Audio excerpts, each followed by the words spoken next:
So greetings, everyone, and this is a really wonderful framing for the pressing questions of the time. Well, they're always pressing, but now with all the cataclysms and the North Cap ice melting, change in climate and demographics and wars and everything, it's really pressing. So I'm excited to hear of your group, that you are still pressing on, still questioning, and really framing it in the most essential way. Before we proceed to, and this is, I guess, the problem of why most movements fail, is that people before thinking and questioning, they define the enemy as outside, and they proceed to acting and demolishing that someone who's out there. And the way domestication works is very insidious. So it domesticates not only the land for the resources, and then creates jobs and professionalization for people to to reach out there, institutions are out there. It's the way that domestication works is, first and foremost, can you still hear me, right? Yeah. Okay. The screen went black. The way domestication works foremost is that it colonizes us, and it alienates us from ourselves, from our needs, and therefore from the needs of the community of life around us. And so it's in this talk, I'm going to address actually 4 terms, and then you will see how they relate to how we choose to act and to the topics that were discussed before. How do we feed the people of the planet with the current population, with the current demographics, with the current environmental situation? What are the constraints of domesticated time or civilized time, and the notions of stress? And so the 4 key terms that I will talk about will be de-domestication, or which comes from, first you have to have domestication in order to de-domesticate. But what was prior to domestication? So it was wilderness and wildness. And so we'll be talking about, what does it mean to be wild? How do we de-domesticate in order to rewild? And the myth is that wilderness is an imaginary point of the past, and so we have gone so far that we cannot turn around. And a lot of the praised books in the mass media are precisely those that tell us we cannot turn around. We have to go forward. We have to move. We have to liberate ourselves from that enemy outside, as if we are not part of that domestication and the main institution of civilization. And so the way forward is to understand, what is wilderness? How has it existed for billions of years? How does it still combat civilization and try to survive and try to rewild us and point us to the way of the future, which is rewilding?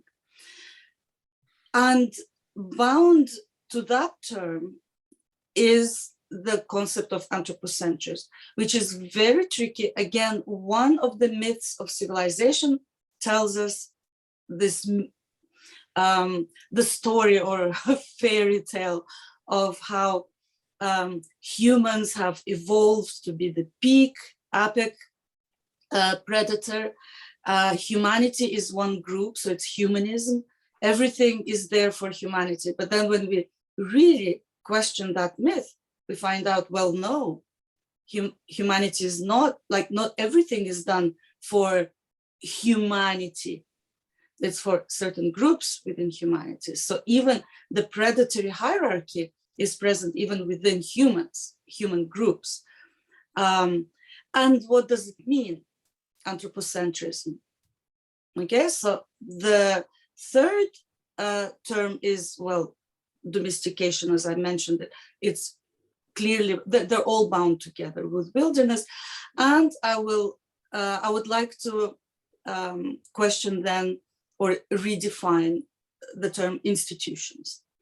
Okay, so we'll start with wilderness. So wilderness, when civilized people, and all of us are entrenched in civilization, so we're all part of this domestication. So I'm not like, pointing fingers, you are civilized, I am wild. We're all part of this socioeconomic, socio-environmental system.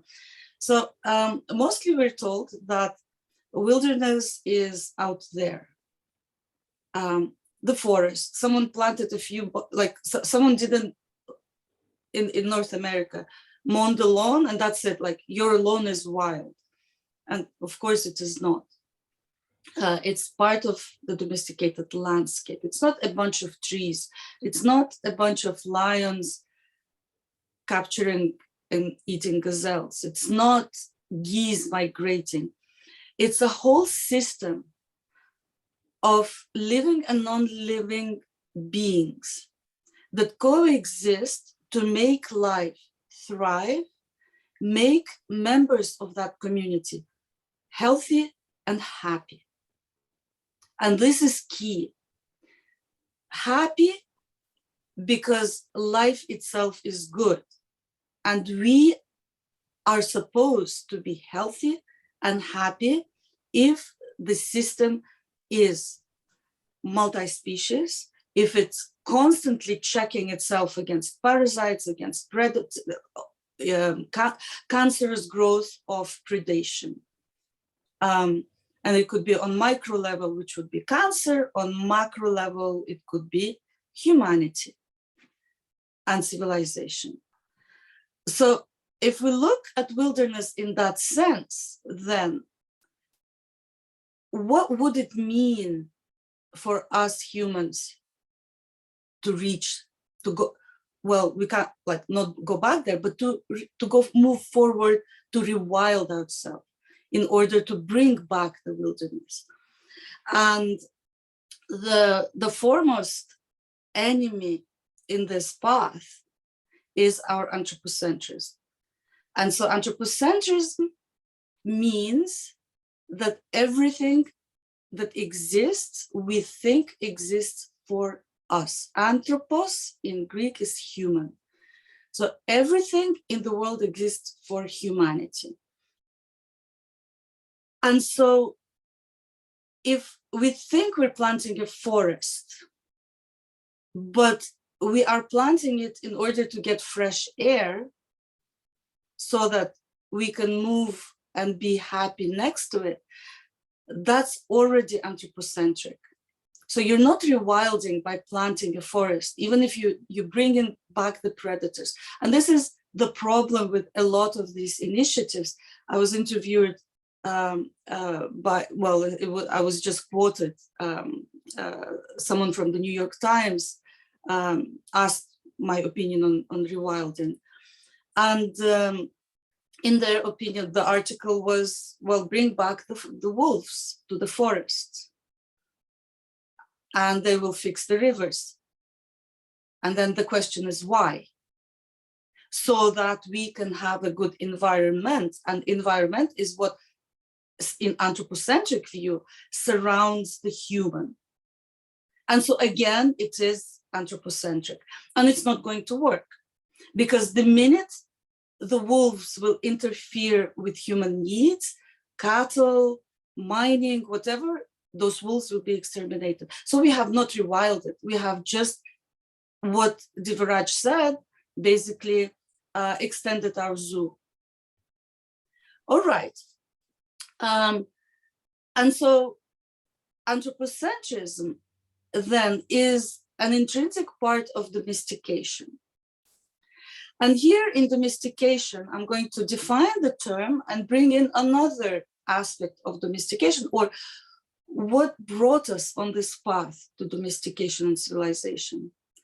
And that is predation. And predation in the sense of that, again, anthropocentric, that it's human predator who has the right to predate everything, to feed on everything, use everything for their own human needs. And anything that threatens those interests, human interests, then is annihilated, is not cared for. And in order for us as humanity already to come this far, to start thinking of domestication, something must have happened in the past. And we know there was climate change, there were ice age, one ice age after a warming period, then another glacial period.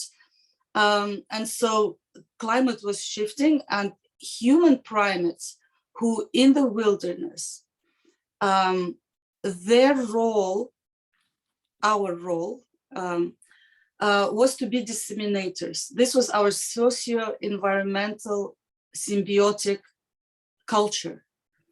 In order for the wilderness to thrive, we would eat fruit, eat seeds.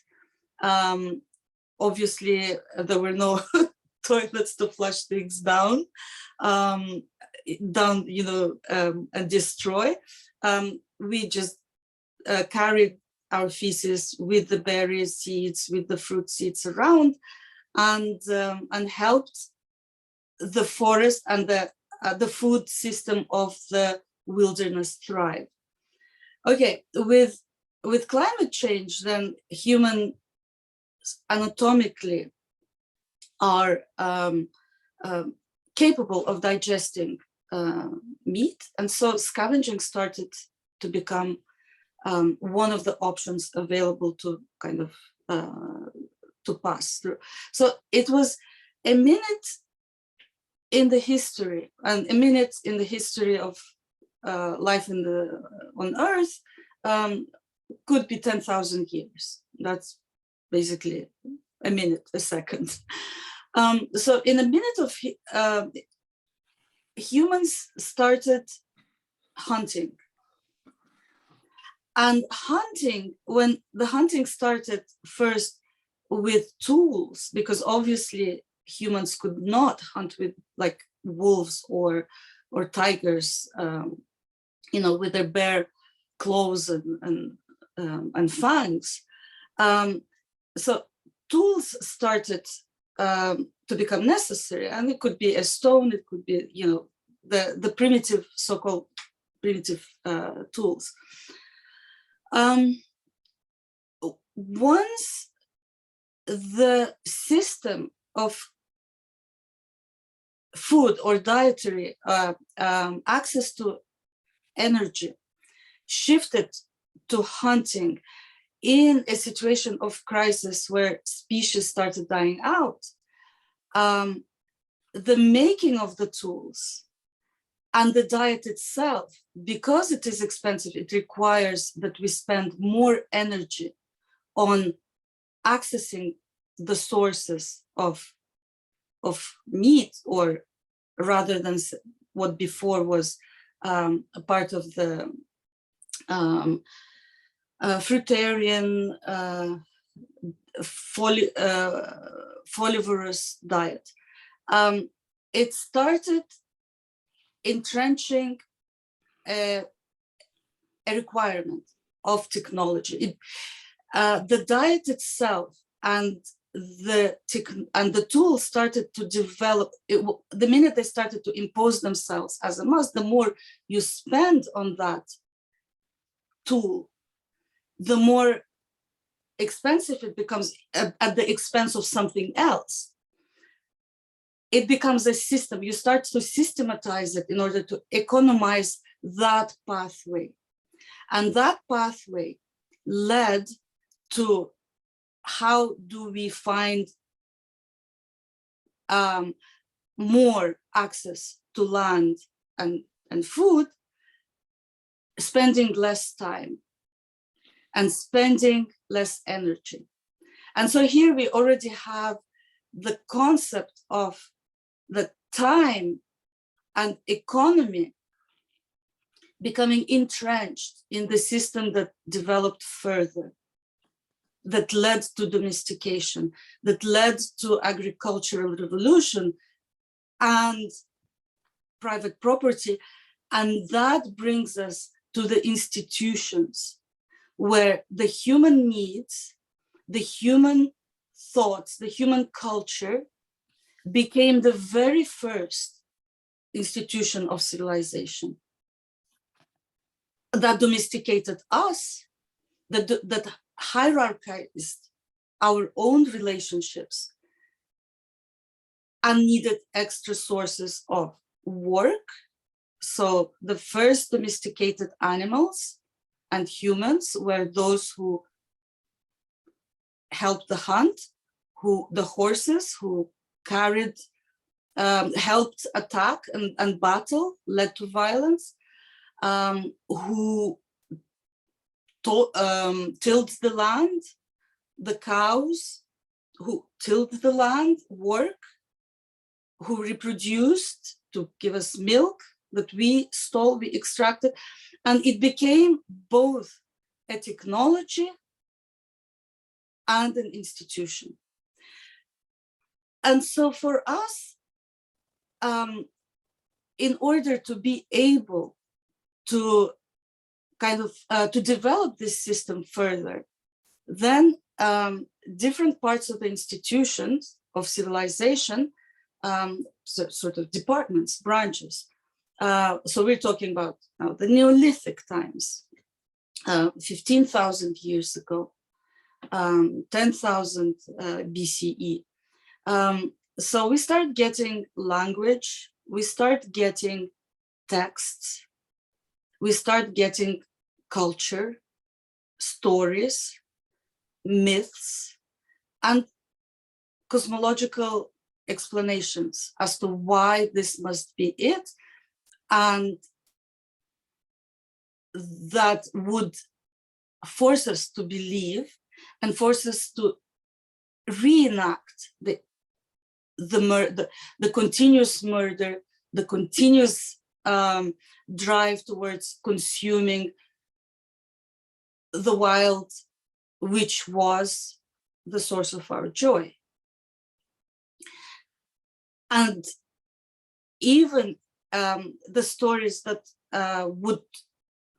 so in my work, I work with myths, I work with folk tales, I look at how these narratives then encode our practices, how are we supposed to practice on behalf of institution and civilization.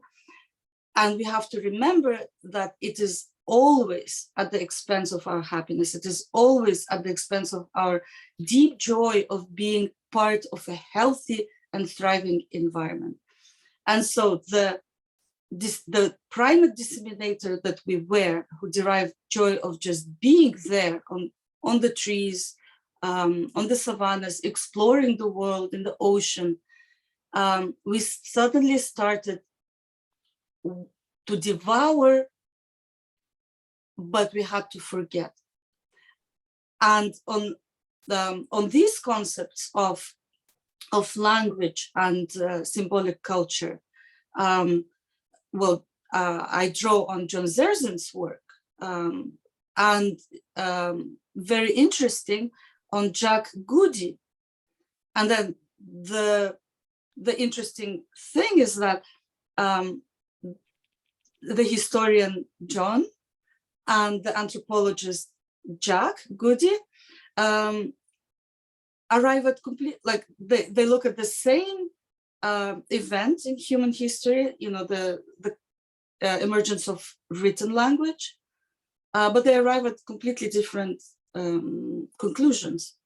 And so for Jack Goody, he observes the ancient Mesopotamian texts, the earliest writing, and in India and Mesopotamia, those, and Egypt, those were the earliest writing systems. And what was written were actually amounts of debt. So they were the result of the Neolithic agricultural revolution that encoded the relationships of debt. So the writing became an institution of domestication that placed us hierarchically to each other. Who owes to whom is the one who is consumed by the person to whom they owe. That is the main institution of agriculture and domestication. Relationships of debt, which legitimizes predation, because then you predate on someone to do work for you. We're back to that cycle. Work, stress, because everyone craves to be wild, craves to be joyful, craves to be healthy. But when you are working to support and sustain a whole institution at your expense, you are malnourished. Malnourishment comes. Archaeological records show us with agriculture, with domestication, malnourishment comes into the picture. Requirement of high number of resources, human resources, work resources, puts pressure on women to give birth at short intervals, no time to recharge the energy, no time to have, as primates should, attachment relationship with their children. Stress, lack of time, anthropocentrism, a myth of anthropocentrism that eats us and consumes us, because it's, unlike it claims to be on behalf of humans, it consumes humans. And so I would give one example before I would prefer to have a conversation, so questions and answers. But before closing, I would give an example of what does it tangibly mean for us to be civilized and domesticated or wild. So in 2010, here in Quebec, there was a young woman. She was 25 years old at the time, Emma Chernobych. So she saw, she was driving a car on the road and she saw ducks, mama duck with ducklings crossing the road. So she stopped the car and tried to motion for the cars behind to stop so as not to run over, and helped the ducks cross the road. In the meantime, there was a father, Roy, and his daughter, André Roy, and his daughter Jessie on a motorbike, speeding, and they crashed into the car. And we don't know, they were speeding from a barbecue, they were going to a party or going back from a party, but they died. They crashed and they died. And the judge punished Roy for basically that she ruling that she created a hazardous situation for humans. And this is an example that ties everything.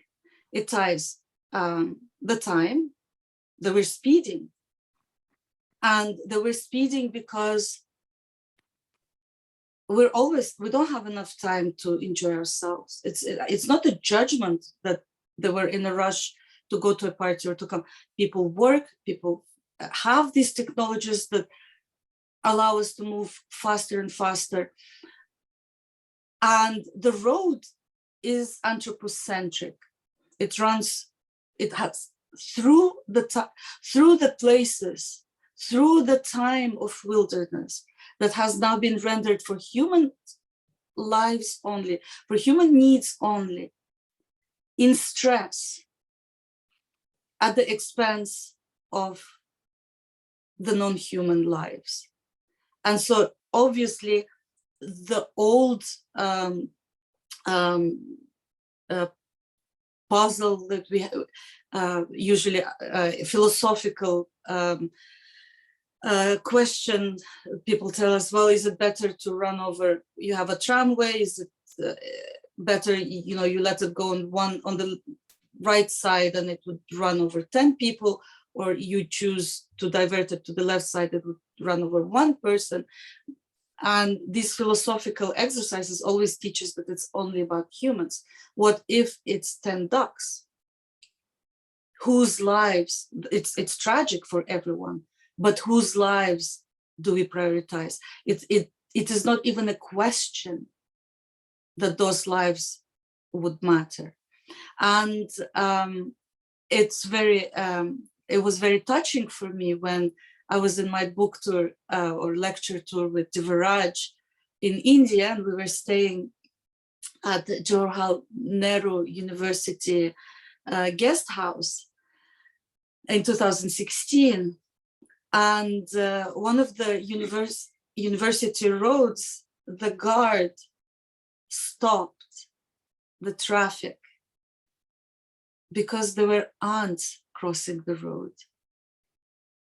And everyone stood, and I was so deeply touched that in spite of everything that goes, the inequality in India, in Central Asia, in Europe, in America, in Africa, all over the world, that there is still a moment when we lose domestication, when we lose the sense of this pressing, stressful time, that we rush no longer to be robots, to work on behalf of civilization.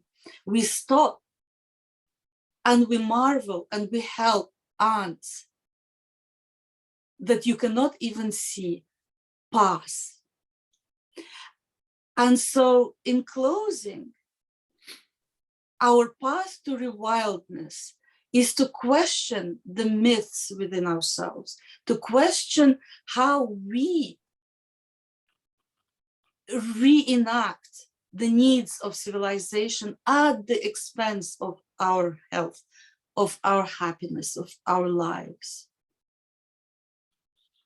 And only then can we start moving. But it is not only that we have to question and sit each one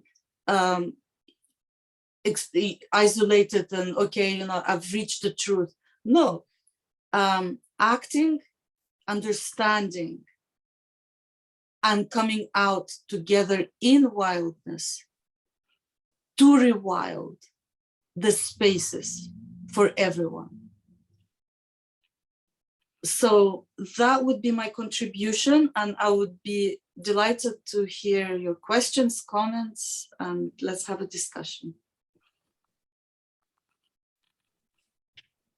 So definitely, I don't need to use the usual compliments and the phrases.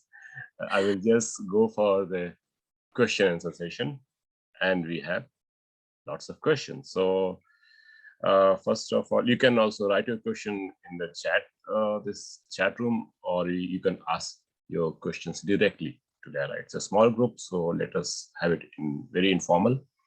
The first question is by Sajay. I mean, can you you can ask directly also, no?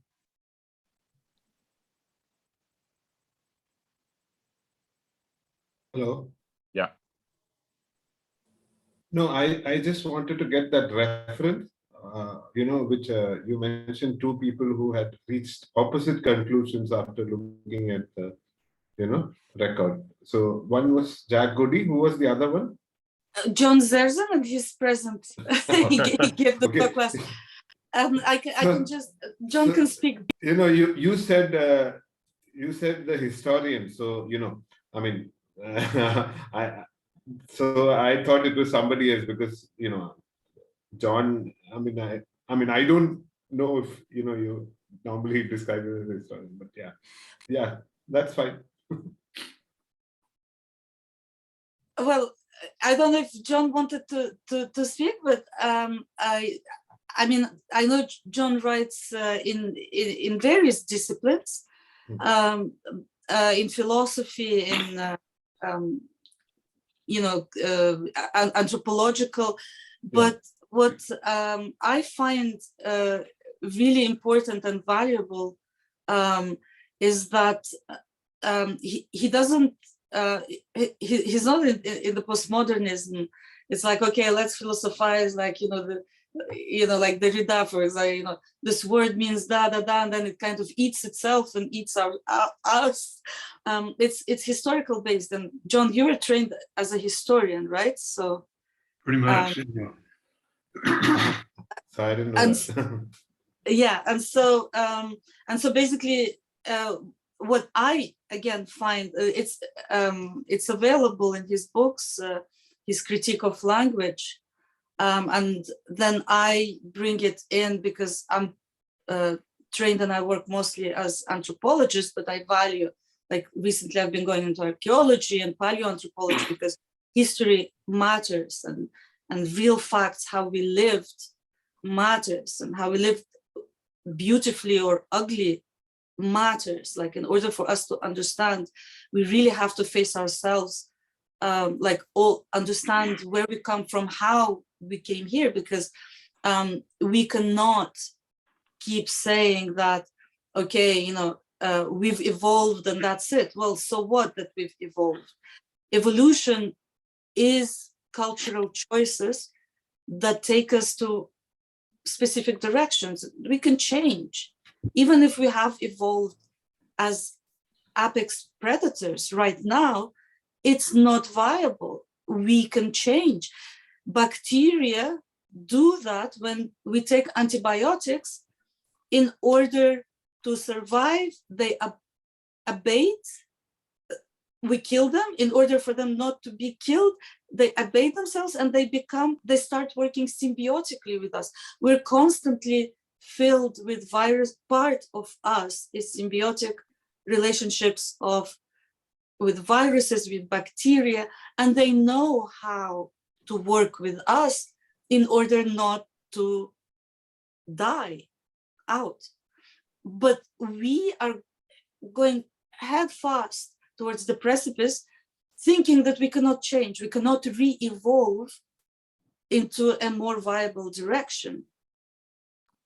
And so it's important to look at history, and it's important to look, and so what I find in John's conclusion on how language evolved, it evolved as alienation, and symbolic thought imposes this alienation, and that is the institution that works within us.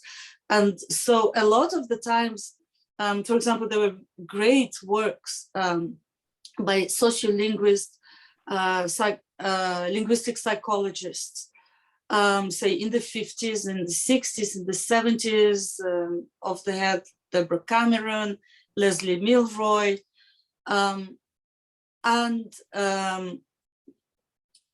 what they showed, for example, how language, dialects, or words, African-American English in North America, work specifically to discriminate those groups and to hold them so-called back or down in a position that they would serve as servants, that they will never be recompensed enough to have good life, but they always serve, not because of these linguistic networks. They would be kept out of universities. And today it seems that it has changed. So people's like, okay, language is what discriminates humans. And so change, like you cannot say this word, you cannot say that word. But not having questioned language itself beyond these words have specific meanings because we have these premises, because we think that way, not because of the words. Those same words mean nothing to extraterrestrials. They only mean that to us because we are entrenched in those unequal predatory socioeconomic relationships. And so language is an institution by itself. Whereas Jack Goody, Walter Ong, they work a lot on language, and so they look at those. They say, yes, language evolved in order to solidify relationships of depth.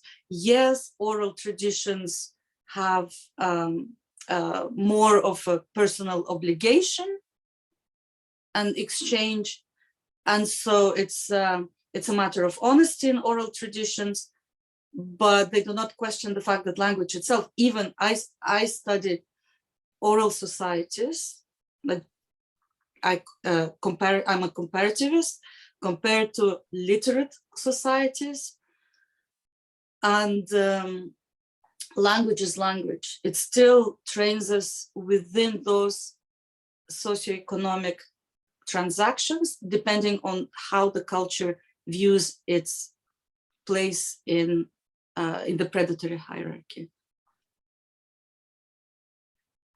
So that's like to specify on the language. Thank you. We have say 2-3 questions, and I hope it's only the beginning. So should we start with the first question in the chat room, or just one sec? Would you like to say something, John, to what she said? Yeah, so very well put, Layla. And this question of seeing the same evidence, the same stories, but concluding quite differently has certainly been vexing. I think of my friend archaeologist Teresa Kintz, and is constantly annoyed, to say the least, by the fact that her colleagues in archaeology and herself, they know the same stuff, but they avoid the radical conclusions that present themselves to her. And why would that be? But it's rather a constant. But there's also something perhaps new there. You know, this new book, The Dawn of Everything by David Abram and David Wengrow, maybe we're getting to the point where that doesn't really totally work so well anymore. In other words, their book, as I understand it, and I've reviewed it, it really depends on throwing out the whole shared story. In other words, the literature of anthropology and archaeology really has it all wrong. Domestication and civilization and urbanization, and I'm generalizing quite a lot here from the book, were really quite nice early on. And so they maybe will work out just fine in the end or in the present.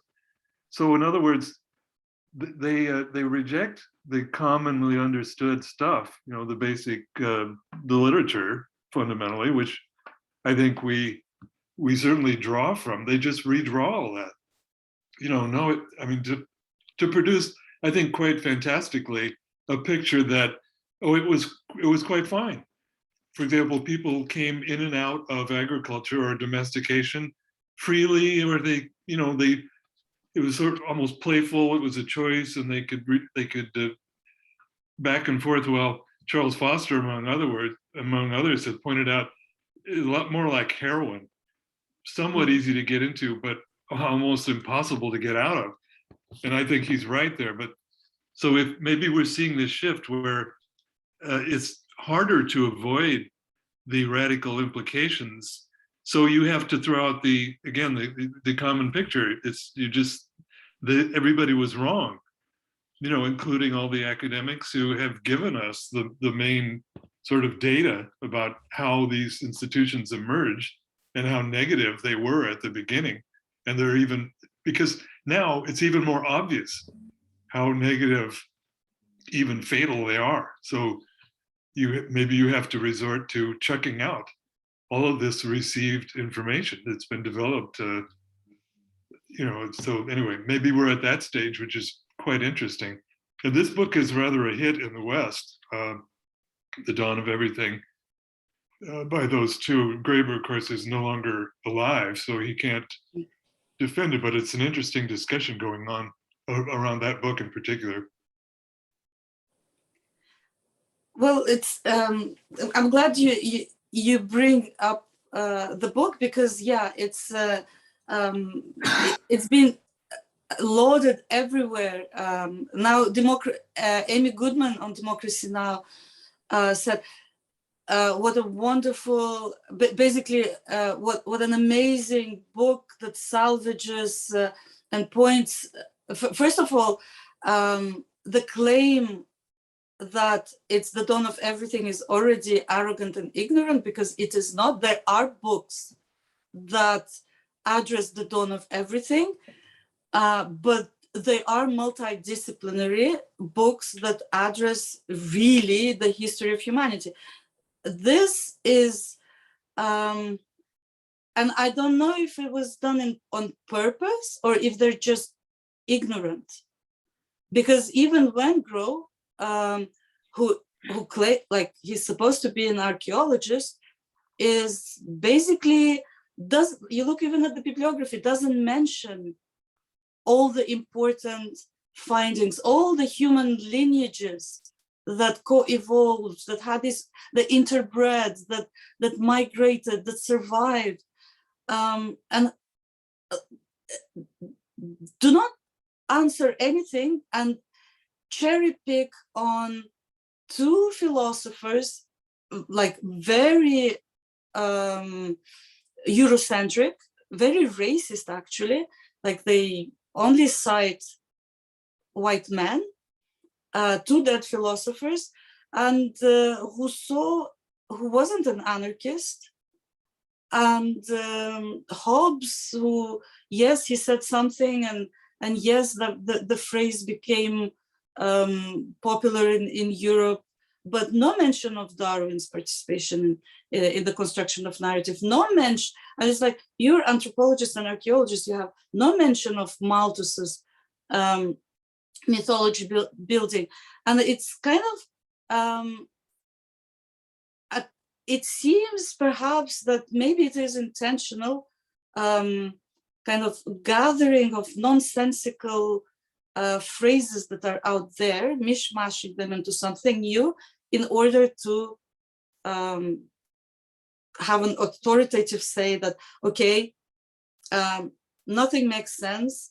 Masses who are kept ignorant because they're constantly stressed, because they're constantly working, so barely surviving, barely having ends meet. Then you hear like a bright person like Amy Goodman or The Guardian tell you, this is the dawn of everything, this is how we should go now, almost, well, work a little bit more and you shall be liberated. And it was never like this for 20,000 years now, since hunting began. And more than that, hunting began earlier. But, when institutions started forming, with language in its form as it is 30,000 years ago, it's getting only worse. So I think I would like to request everyone, if it is possible, to write at least keywords of their questions in the chat room so that everybody can see and we don't lose a thread.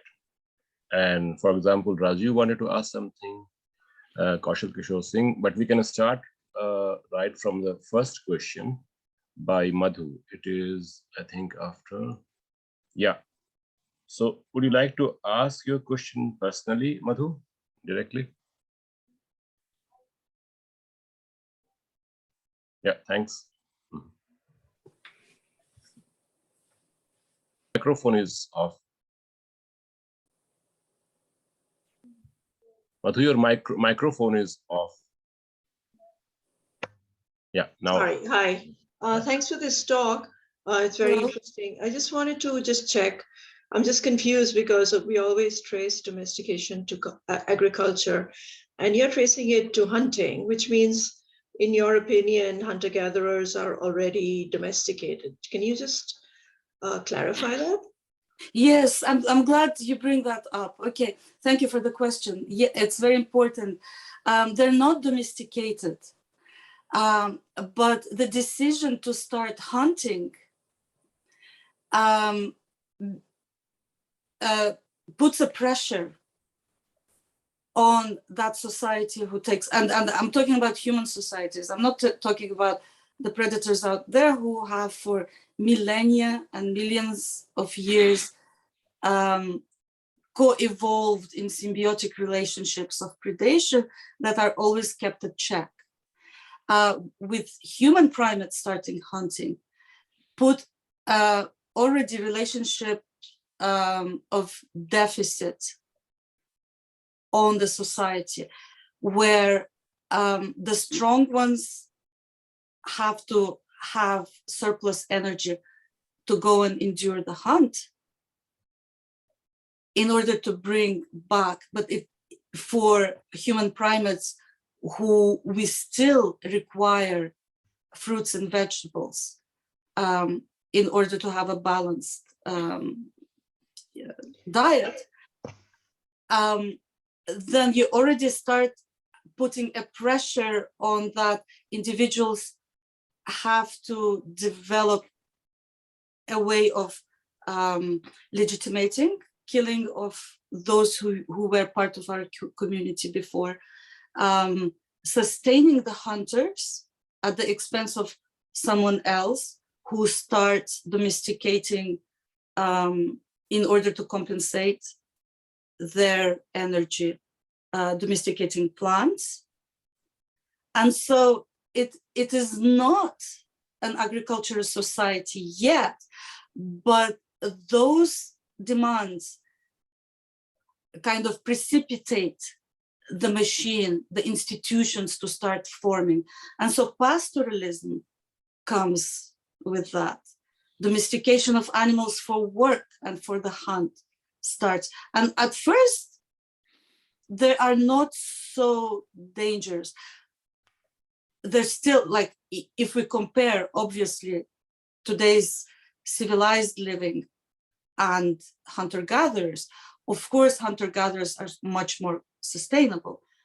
But this is where we need to be careful and not idealize that because they are sustainable, because we encircled them in those, and we demand for them to be kind of like a zoo that we look and we say, oh, there are some hunter-gatherers there, like untouchables in the Americas, or the reservations for First Nations people here in Canada. You kind of, okay, force them,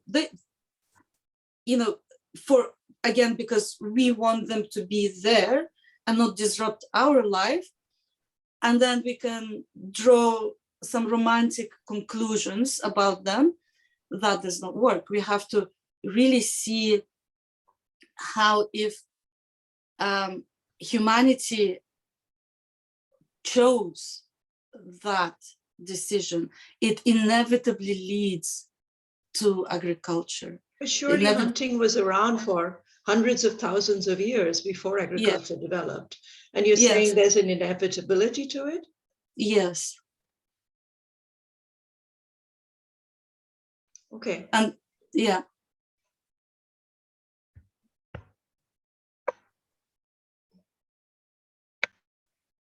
And we have this next question. One sec. Yeah, by Sonia. Would you like to ask the question directly, Sonia?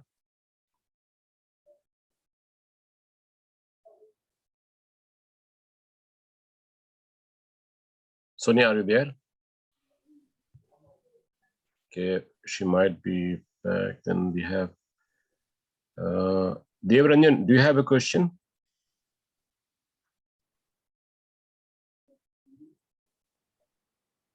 Yes, I was asking. Yeah. Just one thing, it had not struck to my mind actually. She narrated the pressure on women. Earlier they were forced to give more births because the survival chances were less, and as the technology developed, and the women are now under pressure to give birth less and less in the developing countries. So it had not struck to my mind actually. So thanks to you brought before me, and other things are definitely you have narrated. Just at this point of time, I was thinking you are insisting people to reanalyze their situation and de-domesticate themselves. But there is something in the compulsion and something is there in willingness behind the domesticating process. How you distinguish, how you narrate at present? If I understand how your question, how we narrate the willingness to de-domesticate, or the possible, if you can just clarify, I didn't understand the last part. And the last part is that when we see people are they're willingly to be domesticated, they wanted to be inside the zoo, they want to themselves hand over the zookeeper, and there Yes. other peoples, they are also realizing that we are compelled to in a compelled situation. So how you distinguish, how you narrate the things, what should be the borderline? So that's yes, that's a very good point. It's the most difficult issue, and historically and still today, that's how those who resist any form of domination have been silenced, precisely because well, and I can say, for example, now, like anti-civ critique. Oh, if you're so anti-civ, well, why don't you go to the forest and just be quiet? If you critique language, well, why are you writing and speaking? If you critique technology, oh, hey, you have glasses, or you're using Zoom. But it's the same rhetoric that was the slaves ate the food they grew, wore the clothes they grew. I mean, they worked, and because they consumed, you couldn't tell them, like now, like from the moral standpoint, it would be ridiculous to say, well, since you are benefiting from slavery, you should be quiet and be grateful. But that precisely used to be the rhetoric. And so if you look at how ridiculous that rhetoric was, we understand how the rhetoric today for critique of civilization is caught in the same logic. And what that logic does is precisely point to that, okay, as long as you do not shake or threaten things as they are, you just go into the woods. But if we decide, and this is what the people in the Amazon who refuse to have contact with civilization, or in the Andaman Islands who refuse to have contact with civilization, the minute we, the civilized, and we are all part of those institutions, I am complicit with those institutions, I am here. The minute they go, they need that forest, like in the Amazon, mining, that's it. Those tribes, those people, their needs don't matter. And this is a very good question, because then the way the narratives are structured, and I discuss that in my work. Actually, one of the first things that evolve with institutions of civilization through language is precisely the narrative, and that's thanks to French philosopher Lyotard. The first institutions in contemporary modern living are the narratives of legitimation, and they structure very well who people listen to. And so John Zerzan brought in this new book, for example, today, The Dawn of Everything. That's it. It's already, regardless of the fact that it is nonsense academically and historically and anthropologically, the book is nonsense. It is imposed on everyone as the legitimate voice that should be heeded. This nonsense will make sense as long as you keep on not questioning, not shaking. And unfortunately, the economic hierarchy is then reinforced by those narratives of legitimation and narratives that question and narratives that no. But historically, we know that humans can overturn the dominant narrative, can try to impose new institutions. It's an optimistic sign, but at the same time, it's dangerous, precisely because if not questioned to the core, then it still demands things from civilization. And what Diviraj in his opening argument said, okay, how do we make income for all? How do we make affordable housing? How do we make, but it doesn't question the fact that it doesn't come, the governments are not gods. They don't have things that come magically from the sky. What they have is what we give a deficit to ourselves. And so you cannot go out and demand the government to give you something, because you are going to produce it within your place of the hierarchy. And when there is a problem as today with the economic crisis, you are the first one who's going to be devalued, and devaluation means that you will get even less, even more stress, even more work.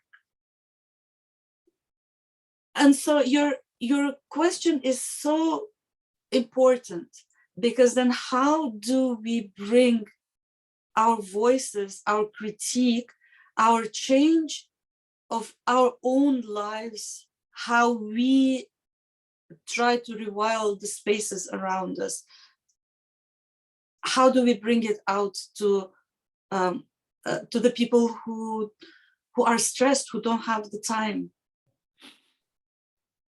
But we're doing it. And I see there's movement, there's growth of at least people who are not satisfied with the narratives. So it's really important not to be hijacked by the so-called dawn of everything, but really present this critique, question your own role in the institution, how you reproduce it, how you reproduce your own devaluation. Thank you.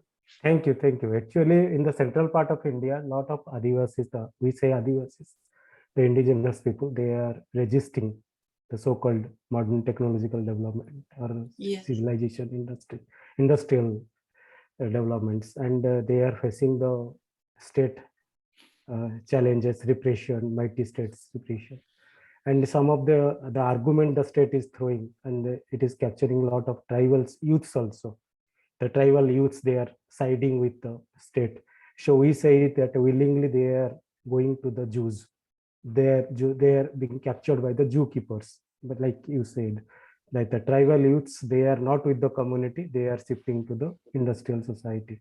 So we are in confusion actually. This is not confusion, but they are being carried away by the state propaganda. So the other industrial houses propaganda. So that's a big challenges now we are facing at this situation, in this resistance struggles. So that's why I asked this question: how we make this borderline? How could you distinguish? One is forcibly and another is willingly domesticated. So that's keeping myself at this tribal youths who are not with the community and now with the state. So that's a big challenge now we are facing. That's why I asked you this question. So thank you for your. It's really, yes. Thank you for bringing this. It's a very painful reality, because yes, the children grow up marginalized in these communities, and we have the same problem everywhere. Indigenous people in Russia, indigenous people. I'm half Russian, half Sudanese. I have like two countries, especially Sudan now. It's like it's really heartbreaking. First, peoples here in Canada, the same thing. The youth, when they're so stigmatized, and this is why I brought in my kind of redefinitions of the terms, why it is important to understand that a forest that is surrounded by civilization, that is allowed to exist because the civilized did not enter it, decided not to enter. It is not wild. This is the problem. But these youth obviously come in contact and they see how the world sees them. Oh, you wild people in this game park, in the zoo. But they're humans. They want to belong to part of this humanity that promises us that, well, you know, everything is anthropocentric, everything is done for us humans.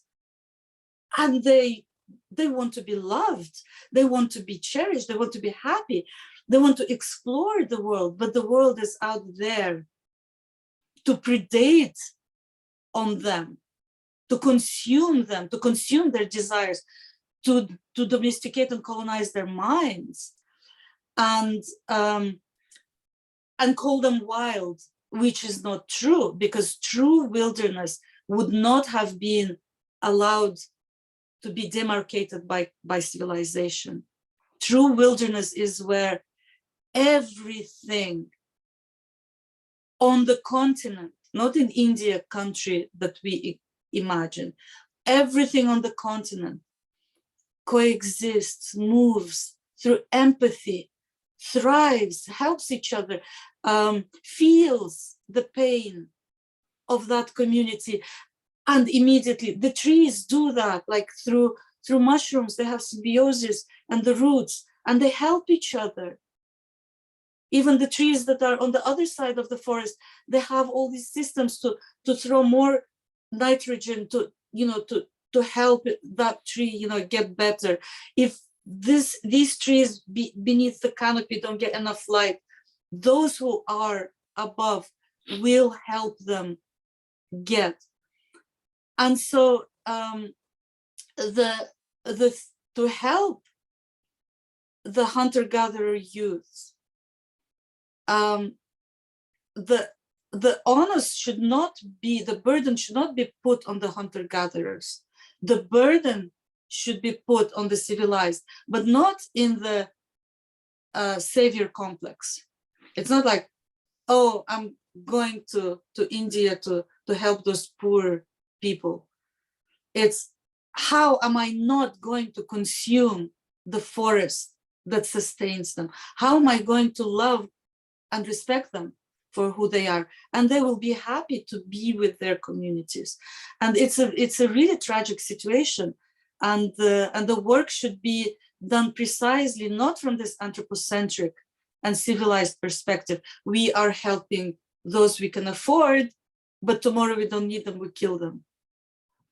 Or put them like Africville in Canada. You can see a really heartbreaking documentary on Black people who were during the Civil War in the States, were promised by the Queen, if they fought on behalf of what became later Canada, they would be given land. And they gave them land in the most, like in the coldest, most unhealthy environment, and they made like a living. They made a forest out of it. They grew things in Nova Scotia. And then thank you, Layla. Thank you. Other peoples are there who have questions. I will just finish that. And because they were in this, like recently, they were given the land and then it was taken. And so the burden is on the civilized to rewild ourselves. Yes. I cannot stress this enough. Thank you. Thank you. Thank you. Thank you. Sonia has some technical problems, so she cannot ask this question directly. I will read this question aloud. Thank you very much for your inspiring talk. One question which may have been already cleared at the beginning that I missed because of the technical problems. Did I get it right that humans were in the first place vegetarian? To my knowledge, human teeth reveal us to be omnivore and thought that this was according to our evolution. Thank you. Actually, it's not the teeth that are the teeth are fruitarian, vegetarian, varying. So the fangs that we have, actually, they are not the canine of the wolves. You could not grab, I don't know, an antelope with your teeth, as say a tiger or a wolf does. Okay, so the teeth, those who chewed harder tubers developed those canines in order to bite. Fruitarians had, so it's what is omnivorous is our tract. But our tract is more, it's our digestive tract. Our tract is, it's capable of, so we're not predators or carnivorous. We are capable of digesting animals, and which helped, because when we look at different branches of humans, or primates, let's say, of primates that didn't survive the glacial period. In Europe, there were a lot of species who were more specific to the local diet. And when the glacial period came, many of them didn't survive. Some of them interbred and created more kind of adaptive primates. But what points to the fact that first of all, we still need more fruit and more vegetables, the fact that we cannot, our tract is not a predator tract, where in order for the, say, cats or wolves or lions not to get poisoned by the rotting meat inside, their tract is very short and it goes out immediately. Ours is long, and that's why cooking became necessary for us to be able not to die from poisoning. But then you see that that is already a technology. Cooking is a technology that kind of allowed us to then depend and require the more we predated and cooked, the more we needed it, the more dependent we became on it. And that is not sustainable. And so even if we are capable, we can say, we can extend the same argument, well, now we have computers and we've evolved fingers that can type, and we've evolved eyes that can see, and we've evolved machines and systems of mining that could make this available. Well, it's not sustainable. It's not sustainable for our personal health, anthropocentrically speaking, and it's not sustainable for the life system of the planet, that is the wilderness. And so, that's a very good question. It's people think a lot about that. I'm glad you asked it, but the answer should be in going beyond what we think we have evolved to be. At the time of slavery, slave owners also totally had a whole scientific system to support the fact that they evolved to be slave masters and slave owners, and that those who worked the fields evolved to be their workforce. And that is the origin of work. Thanks. Sonia, do you have any more questions that you want to ask? You can also write that in, or any any kind of additions that you would like to make to your question. So, because she can write it in, otherwise it's difficult for her to switch on her microphone. Meanwhile, we can go to the next question. It's by Gilbert. Yeah, Gilbert, would you like to address her directly?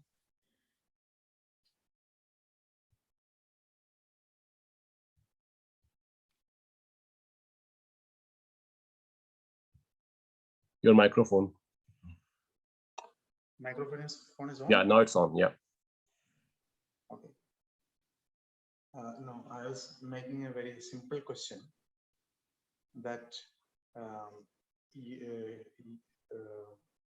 Layla's critique of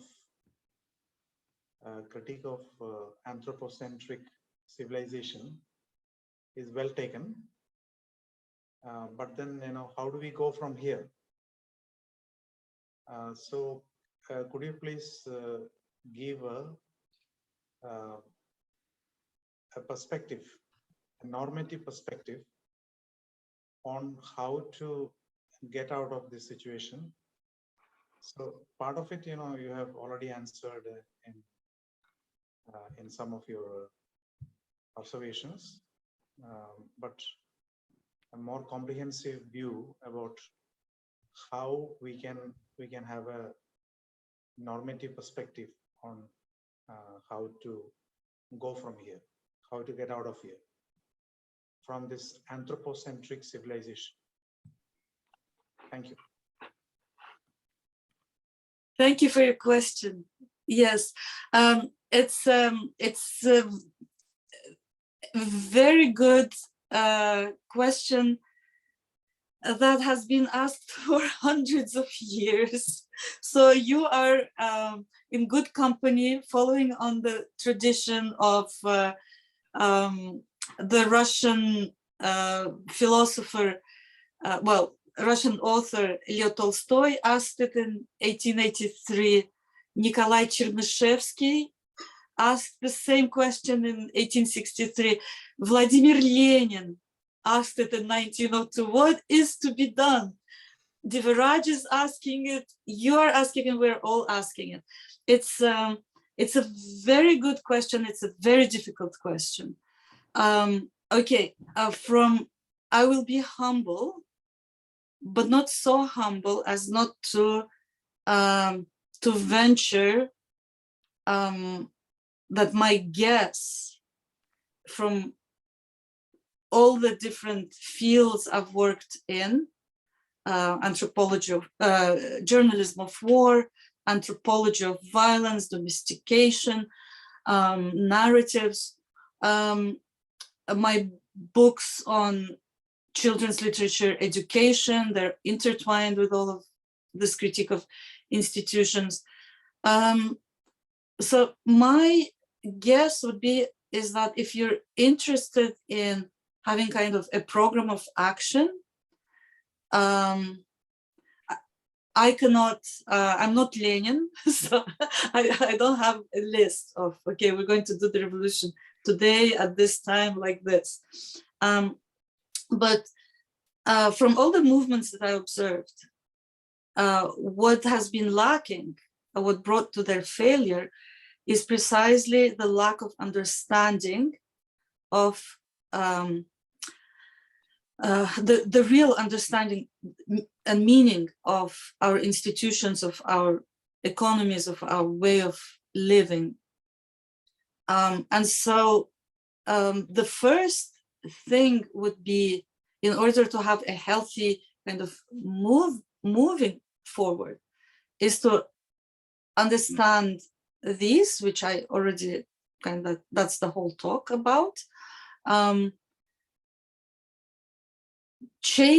Start changing our own relationships.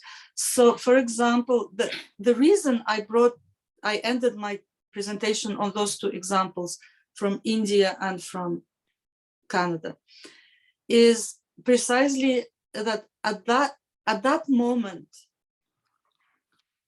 of time where the woman stopped on the street, she was practicing a rejection of anthropocentrism.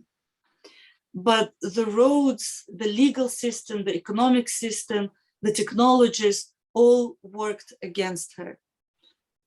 Okay, but that does not mean that the fact that she was jailed and she was punished, that should not be taken as to how we here in Canada going to challenge the anthropocentrism of civil engineering, how the roads are built, of views. And it all starts with education, which that beautiful question on the youth in hunter-gatherer societies.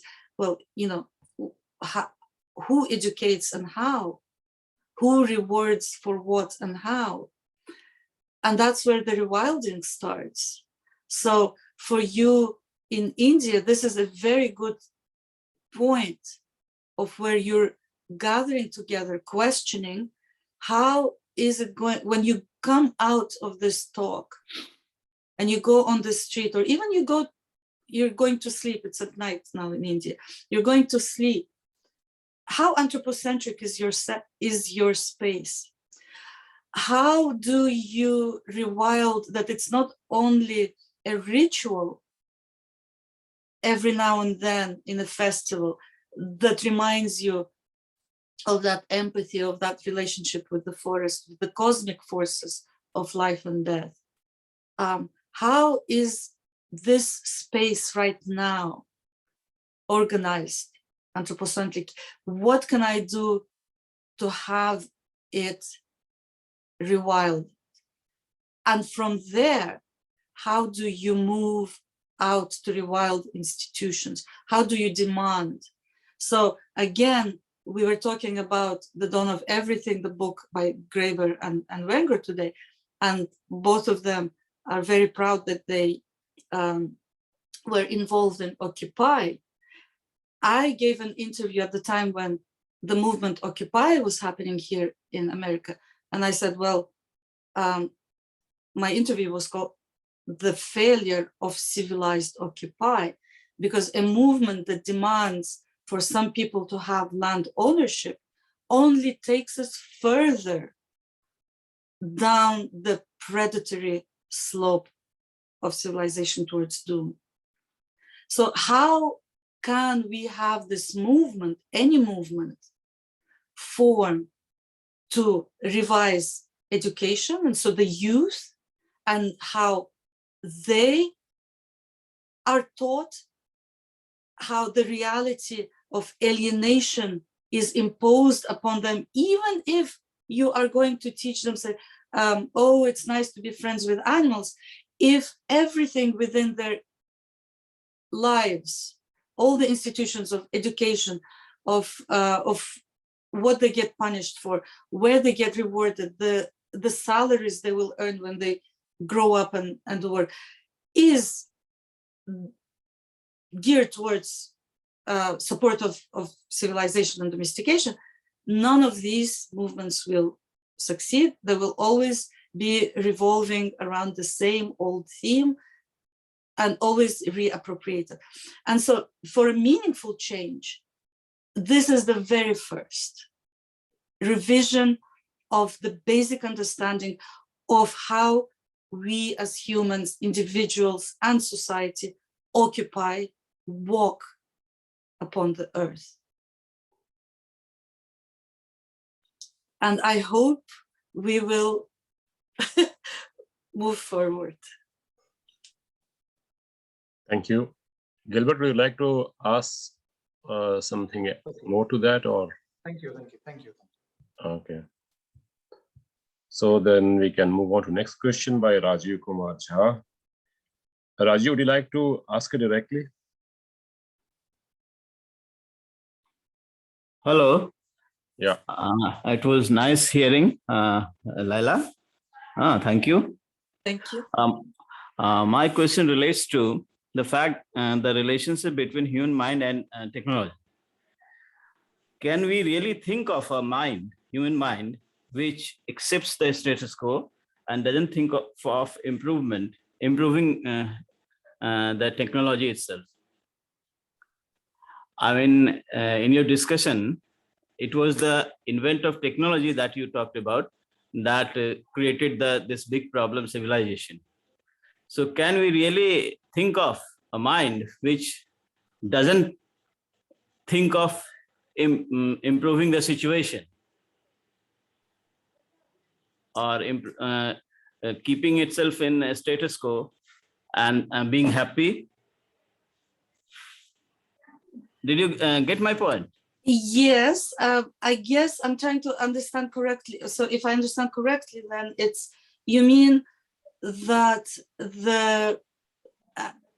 without technology, we are stagnant, and technology kind of evolves. And is this what you mean? Yes. Does that make us happy always? Okay, but this is where actually this is one of the myths of civilization, that in wilderness it is always the same, that it is boring. And actually it's the other way around.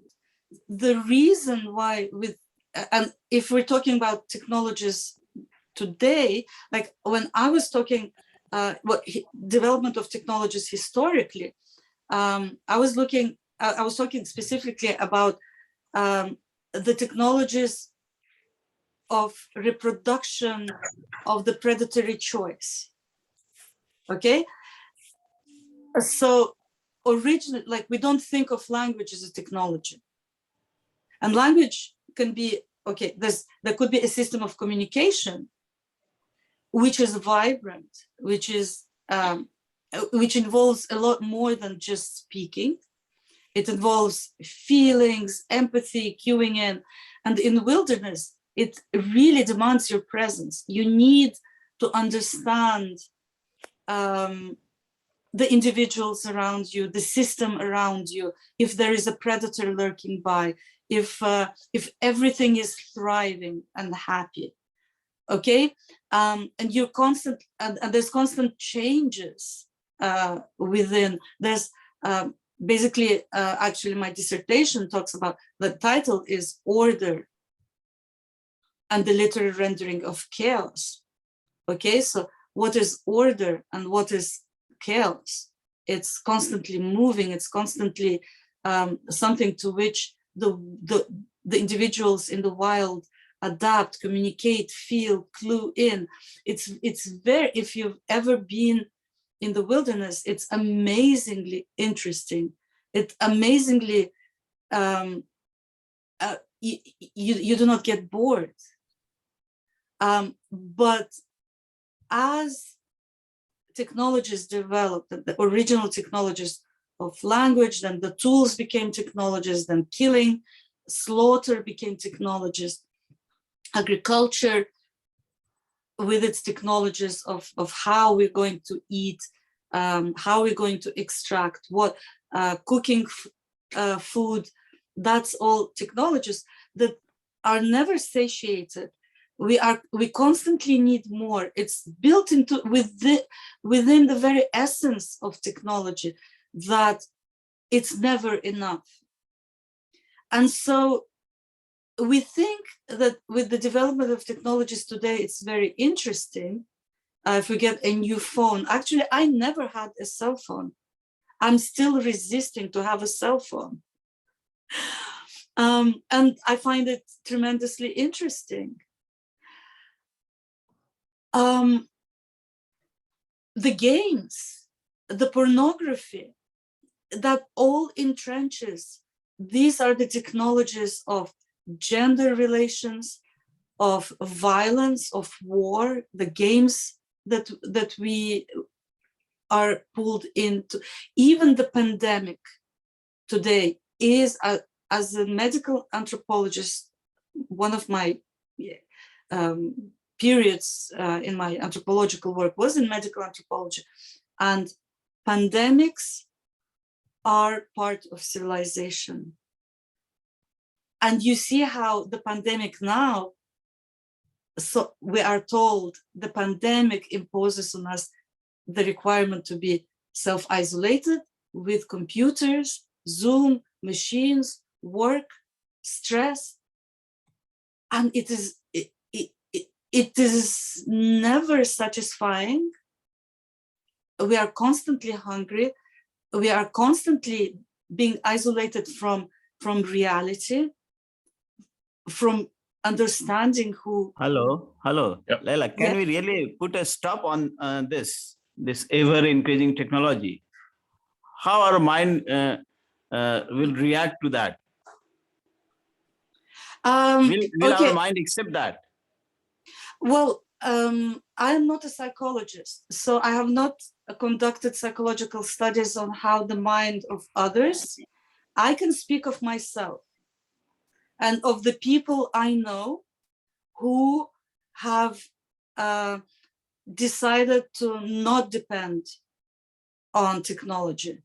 And I can tell you, for me, rewilding happens within days in the forest. And after a few weeks, I find it so painful on every level of my being to come out of the forest and reintegrate. And of course, we reintegrate. I am here now comfortably using Zoom, yes, but from my own experience, from the people I know in Russia, in the Americas, we can. And it's rewilding is much faster on an individual level than to domesticate the same individual or even re-domesticate the same individual. So the question is precisely that keeps popping up: how do we make others realize that this is going to be the joy for all, the health for all, the future for all? That is, how do we convince those who want to, who are building spaceships to escape to other planets and blow this one up? How do we convince them?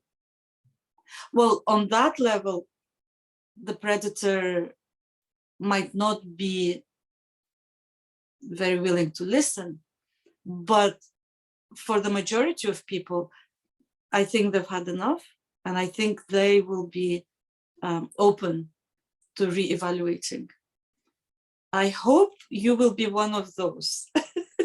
Thank you for your question, and you're welcome to ask another. Okay. Thank you, Layla. Thanks a lot. It was enjoying listening to you. So thank you. Now we have perhaps last question of the session, or so Kaushal, would you like to ask the question? No, hi, very good presentation. Will you read it for me, please? Because time is constrained. So will you read it for me, please? I should read it. Okay. Yes. Kaushal asks, I have 3 questions. do you think, number one, do you think that the change or addition of a source of energy as well as ownership of energy source, led the path of human development towards domestication? So I will stop here. First, we wait for answer to this question.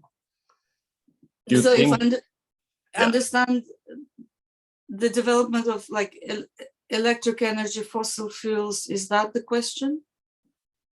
change or Yes, there's a, let me expound on it. First thing, it's a very good presentation. I think it's open different aspects of development and how we are going, how we are tackling those development in present situation. What exactly is the energy by itself to decide where we suppose? Let me tell you, give you an example. Presently, there is so we are going to change, particularly in India, that we are going to change the solar energy, from fossil fuel to that. But once we say the solar energy, basically we are talking about a lot of copper wire. So once you are going to get a lot of, where you are going to get it? You are going to get it from our forest, where they are our indigenous people are living. So you are going to deforest them. So basically, same thing for the Amazon. If you take the example of Amazon situation, it is the same thing. So do you think that this source of energy, as well as the ownership of energy or the projection of the energy utilization, are having anything to do with the domestication? Yes, very good question. Yes, absolutely. And for that, well, I'm working on my next book on economics. That will be actually a key point, discussion of energy. And you're welcome to, if you want to know more, I gave a talk, I think 2015, on actually exactly knowledge and anarchism. How do we, and it was based also on understanding of energy. But I'll be brief here to point out that, okay, so what we associate today in 21st century or even 20th century, for those of us who are from the past, that we associate energy exactly with electric, fossil fuels. Now we're going to solar, we're going to wind, we're doing this. There's like from the oceans. So my position is that all of this is precisely the development of that first, the development of the technology for extraction of energy that came with the first decision to hunt, then to herd, to domesticate, and then to civilize. And so if you can start just thinking, like, what do we use the energy for? And where does it come from? And then we see how we have been enmeshed into the cycle that constantly demands new sources of energy, depletes others, ravages environmental sources for it. And so, again, part of the rewilding is precisely, so this is like one of the things what is to be done. What energy do we need for our subsistence and for our happiness and for the health of our non-anthropocentric forest? Okay, where we are we in the desert, like a monocultural abode, or are we in a multicultural, multi-species environment? And what are my relationships with them? Where do I get energy, and which type of energy, and to whom do I give it back? So the wilderness, the forest, demands sustainability in the sense that if I get something, I give it back to that society, to that community, maybe not to the individual immediately, but that individual needs to have access for replenishment their own energy from where I extracted. So it has to be a give and take. All of the sources of energy that we're thinking of are anthropocentric, only for to sustain our civilization, and unviable, and absolutely unviable. And they require the colonization of other planets for those who can afford it, on the backs of everyone who makes it possible, works and dies here. And so how do we salvage wilderness is the question of energy, absolutely. Thank you. I hope it answers your question. Yes, yes, I think. Thank you very much. Thanks a lot. Next question. Next question, okay.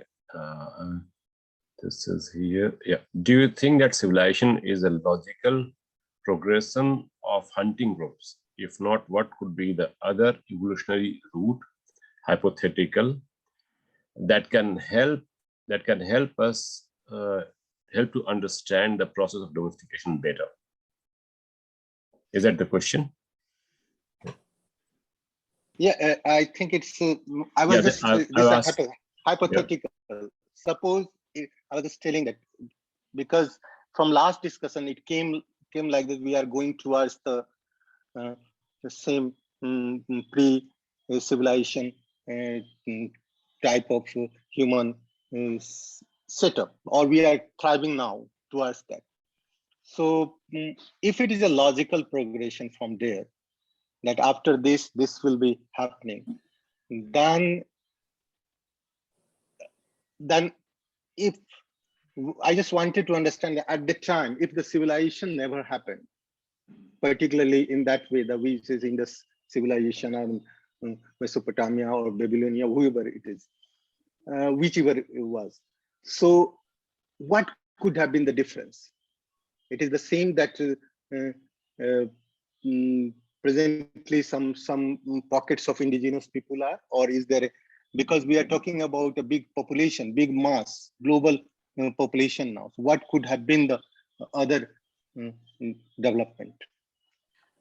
That's a beautiful question. It's the it's the work of many science fiction novels and thought experiments, and maybe one day you can contribute your own. It's a very pertinent question. What could have been? Well, if during the time of crisis, when the group of primates that started scavenging the dead corpses and then started hunting, reverted back to the symbiotic frugivore or folivore, depending on which continent, which zone or climatic zone they were in. Yes, probably wilderness would have persisted. Some places would have shifted temperature. Communities of life adapted, moved, changed, and it would have been beautiful and poetic, and always interesting because always changing, always new, always adaptive. And then this disease happened. So at what point, if I understand your direction of thought correctly, or maybe it's my own, at what point could we have prevented it? And maybe the question is, can we prevent it now, which was asked several times before. Can we revert? Yes. The further we get entrenched in the technological development of civilization, and again, by that I mean all the institutions that support and make us reenact the will of civilization and domestication, at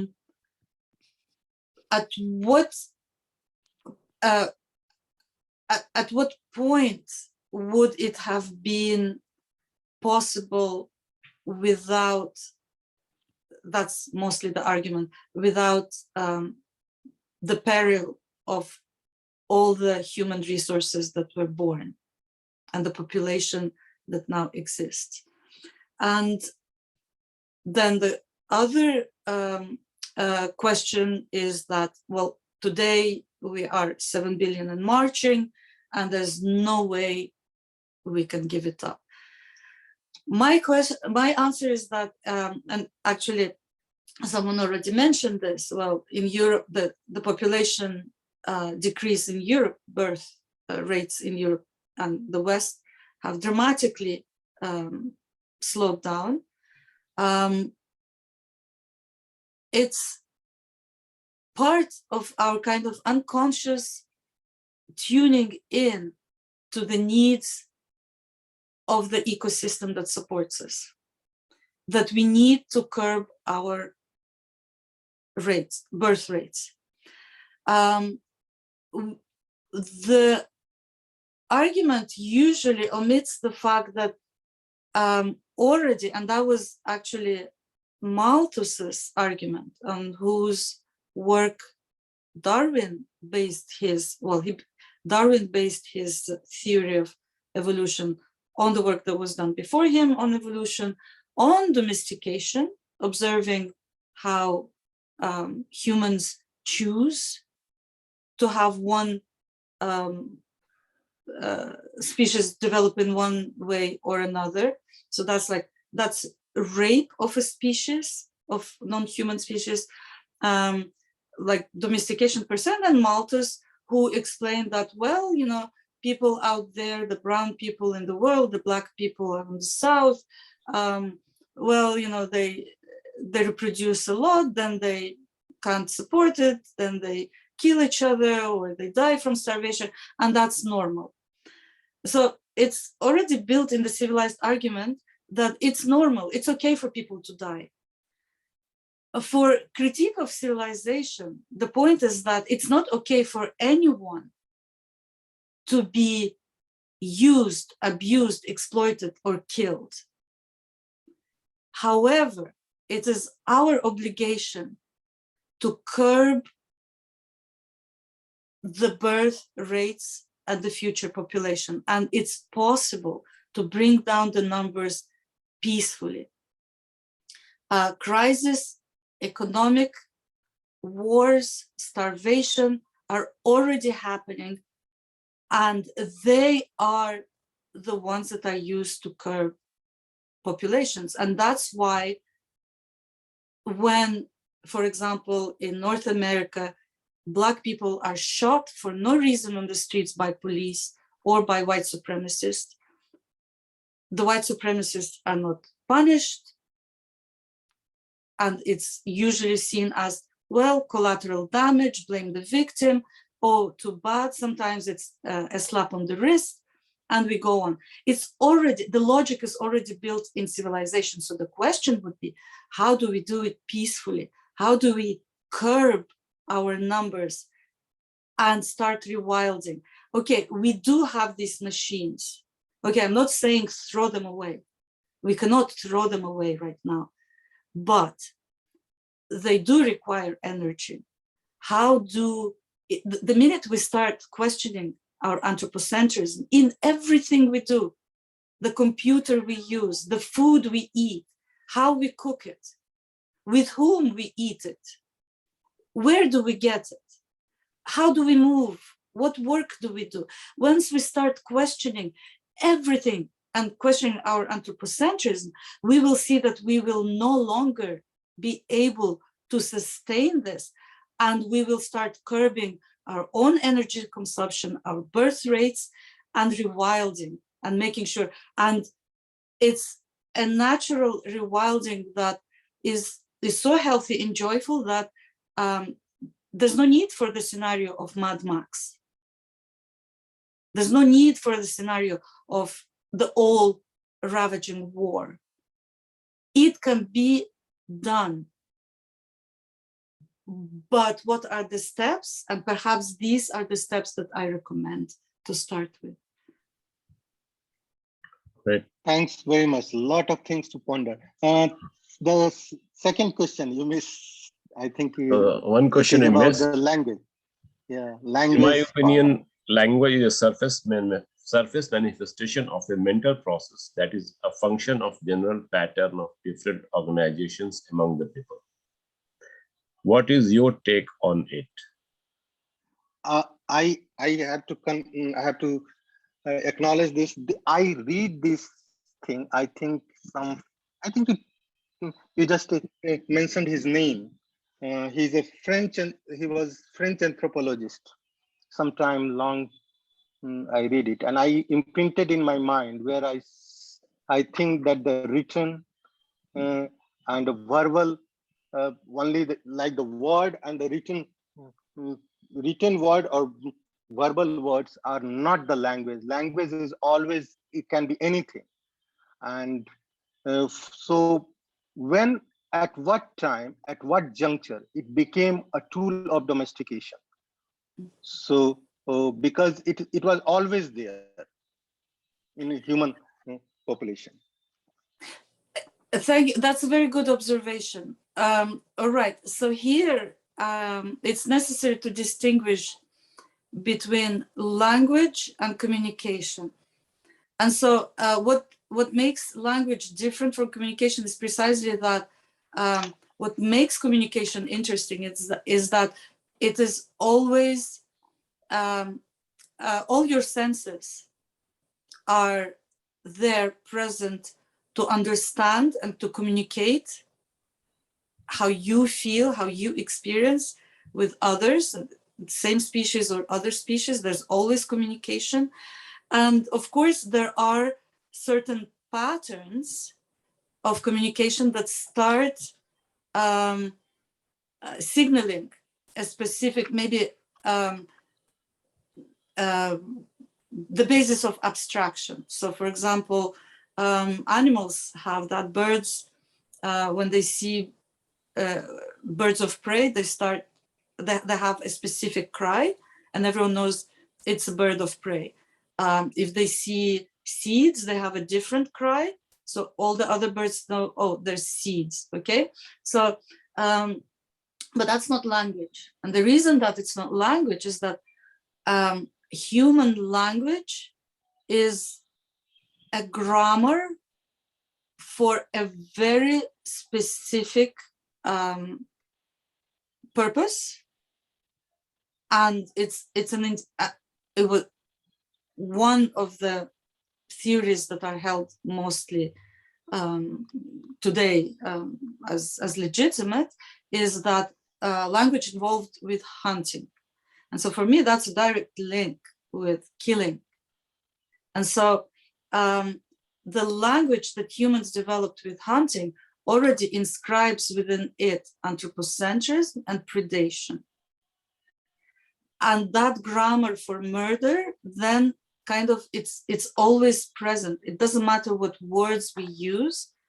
We are structured by that understanding of that we are going to be predated and we are going to predate. And at what point we normalize. How do we normalize? The institution then of civilization decides who has the right to predate and who has the right to be predated and doesn't have the right to predate others. And so in my previous talks, you're welcome to listen.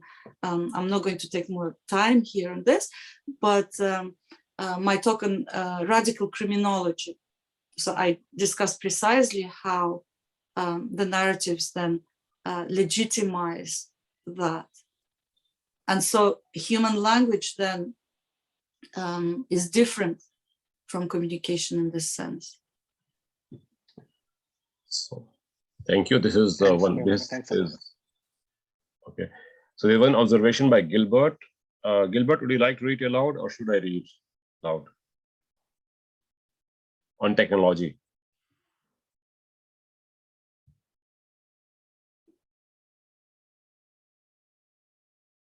So basically, this is also a clarification whether I have got you right. Are you actually rejecting technology altogether, or can we think of technologies which are in harmony with nature, rather than rejecting technology altogether?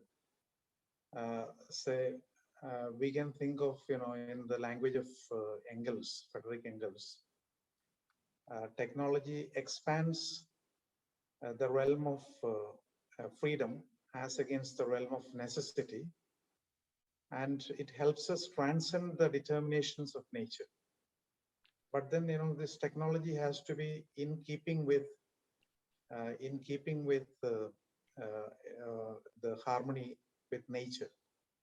So can we think like that, or are you rejecting technology altogether and speaking of rewilding? Yes, you got me correctly. I reject technology, but I will put a caveat to the fact that I understand that right now we have this machine, and it mediates our relationships, and there's no way I would be speaking with you without this piece in front of me. So I understand that we cannot throw it out of the window right now immediately. But my point is that I reject technology because it sucks us into constant and ever amplifying relationship of deficit economic, deficit psychological, emotional, in terms of intelligence, like everything, physical health. Yes, so the question is then, how do we emerge from that?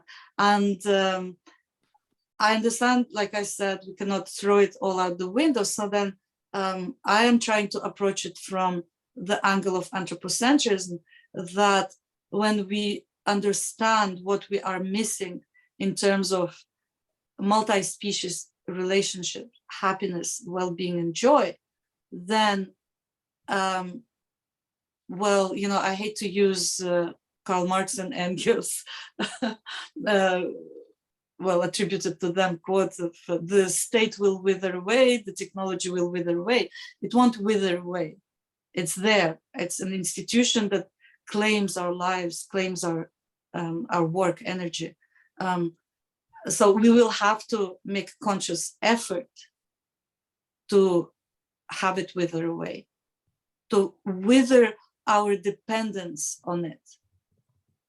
And so the question again comes back to how rewilding and getting rid of anthropocentrism and reestablishing meaningful socioeconomic relationships with where do we get our food, that is, where do we get our energy, and where and how and to whom do we give our energy back. So, and we'll be much happier if we just sit together in the forest without the Zoom. Thank you. There is one more comment by Sajay. Thank you for making the case as simple a manner as possible without being at all simplistic. So that's a nice comment. It sums it up, that this was a discussion at many levels at the same time, and with a depth, and at the same time without being simplistic. And yeah, so it's about everything at the cost of our happiness that we want to be free. Would you like to say something, Layla, that you thought that might be important? Or I think we've covered a lot of ground. I really appreciated the very nuanced, very well thought questions and comments. Makes it all the more worthwhile and interesting. I miss India. I wish you all rewilding. And may Germany rewild too. Yeah, At the end of it, I'd like to mention one fact before we say goodnight to our friends in India, that while I was on the streets of Delhi with her, so normally people take photographs of, say, huge palaces, president's palace and buildings. And here I was for the first time with somebody who was actually not taking photographs of president's palace. She was taking photographs of the apes and other animals on the street. It came, I was already anti-civilizationist, but it took some time to realize that she is much more interested in the beings who will try to reclaim those palaces, because these palaces, I mean, they are not outsiders. It's exactly the other way around. These apes and these monkeys, they should actually come back to these palaces, and their space has been taken away by our civilization. I mean, as you know, this quotation that the deer and the cheetah and the leopard and the tiger, they don't cross our expressways. We actually cross their expressways. So with that, I would like to, call it a day and good night. And thank you, everybody. I mean, for the spaces, questions, topics that we covered. That's really wonderful. So that's why I thank everyone personally for their questions, and definitely this discussion, meaningful one, will continue. So thank you, Layla, for getting up so early in the morning for us from Canada and for our friends. So good night. Yeah. And thank you very much for organizing this. This is precisely one of the really important steps towards rewilding. Yeah. Really, Thanks. Great job. Thank you, everyone. Thank you. And thank you, John. Bye. John got up really early.